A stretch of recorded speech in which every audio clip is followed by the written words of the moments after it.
background, and I think this has already been well articulated in the previous presentations. Um, there are lots of solutions out there that are emerging at local scales, national scales, and regional scales. And this is only going to increase. The number of stakeholders that are getting connected to digital systems and are using digital systems and have digital assets that they'd like to share is increasing very, very quickly. And that's great. But at the same time, we have to make sure that they're talking to each other, and they're talking to each other in stable ways. The same way that we know that we can search on the internet and use HTML to find things, it's a protocol that allows us to search across so many things. We need something similar for the more advanced kinds of data and metadata that we're sharing, so that it's easier for these systems to talk to each other without investing too much time and resources in doing that. So what we have now, however, is wonderful systems that do impressive things, but they tend to be networked in different ways, and some of them are not even part of it. Some of them they don't feel as if they can connect. They feel that they're too local and they don't have anything to do with the bigger game, so to speak. But we'd like to change that a little bit and say that everybody has a voice in this, and everybody's digitized data, their information, their knowledge, if they wish to digitize it, all of that can be accessed. All of that is important. And we probably need all of it to face the challenges that are coming our way in this next decade of trying to engage more with the ocean for sustainable development and also for science.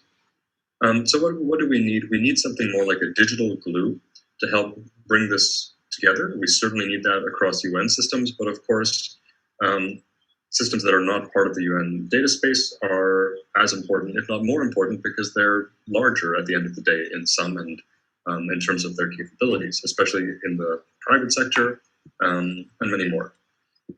On that note, I'd like to reiterate that we're really convinced at this stage that there won't be the one solution to rule them all that's going to change the game such that, okay, we just need to use this portal or this new hub and everything's going to be fine.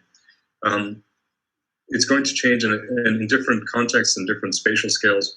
You'll need a different solution that really understands the problem at that place and at that time with those people and with that culture. So it's really important that those resources, no matter how small they are linked in to the global system without having to have extra overhead. Just maybe a little bit of way to express what they have, but not something that they have to maintain and invest valuable resources into. So that's our motivation. We need something to help these things interoperate persistently, sustainably, with low cost. And this is the concept behind ODIS, or the Ocean Data and Information System.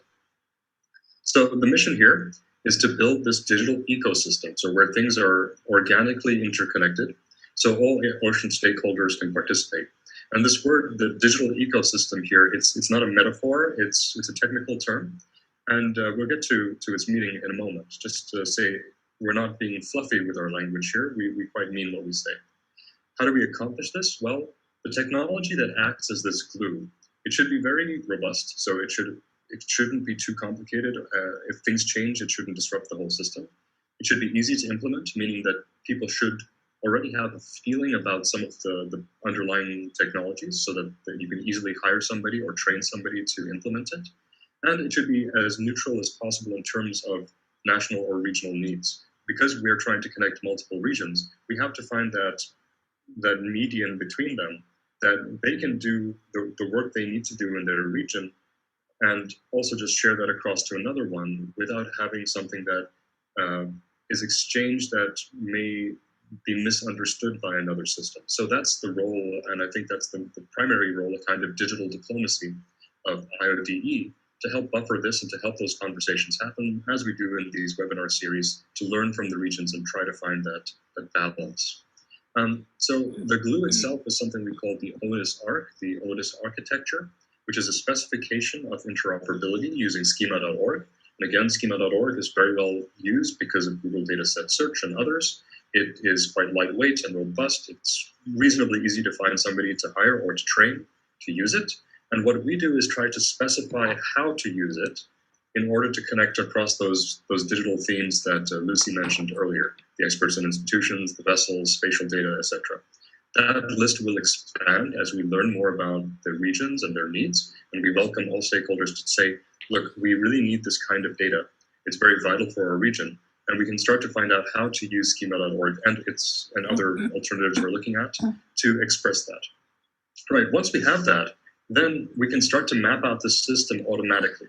Most every project that has a, let's say, multi-stakeholder focus says, well, we first need a landscape analysis of the digital ecosystem. And this takes time to do, and it's always changing. It would be much better if we have that architecture and we basically ask in real time, what's the status? And we get a report back. So that's the goal there. So back to that term, digital ecosystem. So that's the definition of it.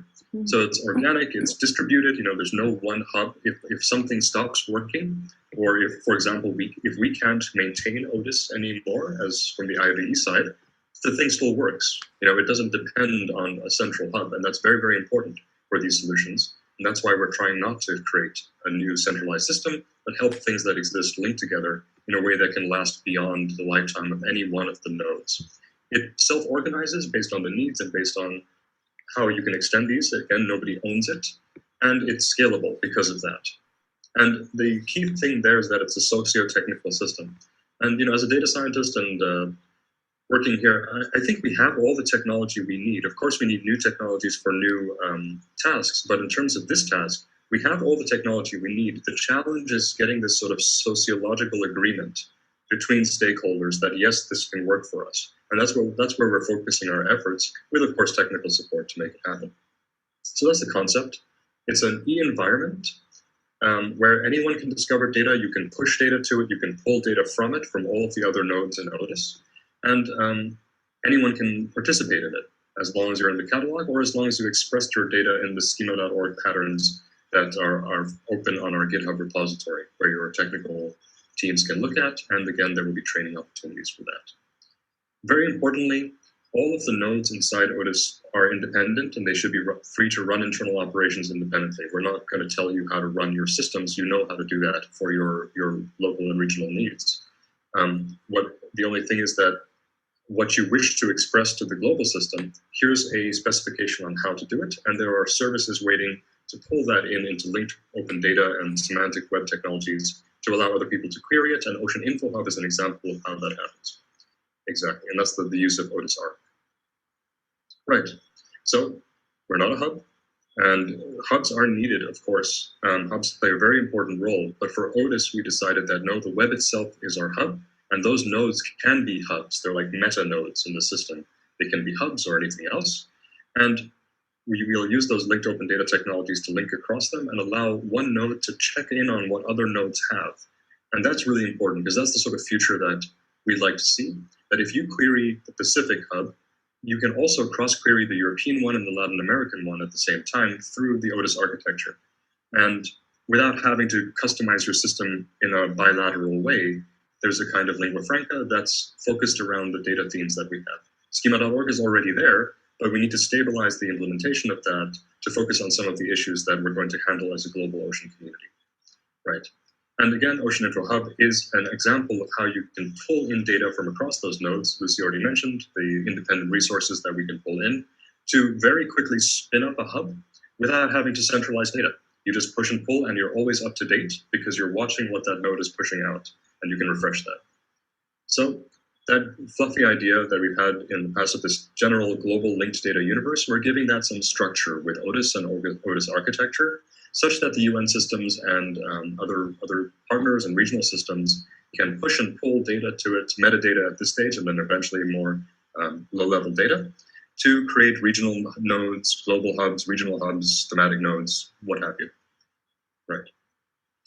And that's how we start to build this thing. This is how we start to build the digital ocean ecosystem in a very practical sense, in a very concrete sense. So we can place people in their niches or the places in the system. Some will be producers of data, others primary consumers that will create new data products or refinements on data products, like indicators or what have you.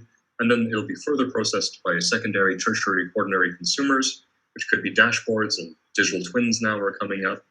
And also those that will recycle data or digital artifacts that come out of these and use that too. Again, data, the more you use it, the more valuable it gets. The more you link it, the more valuable it gets. And so as we start to build a more densely connected ecosystem, it's like becoming a healthier forest in a way. There's more diversity in there. The organisms sort of, they challenge each other, but they keep the whole system healthy. And we'd like to sort of emulate that on the digital side. I'm an ecologist at heart, so I like to think in these terms. As a closing idea, sort of big picture, ODIS is, we're trying to build one digital ecosystem for a compartment of our planet. Other groups and agencies are working on other compartments, and eventually we'll have to merge them all together into a sort of living digital biosphere where we can ask these questions that cut across all of these communities. The things in the SDGs, the things that we face in our local communities, they're not neatly compartmentalized in boxes. They are very organic.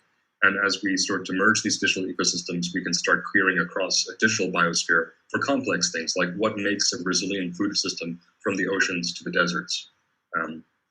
That's the challenge in front of us, and we start small, but as we've seen already in our prototypes, it is working. We can start small, lightweight, but very effective. And from there, we can grow in a principled manner and develop the back end of the data and to help power portals and front end applications. So I'll stop there. Thank you.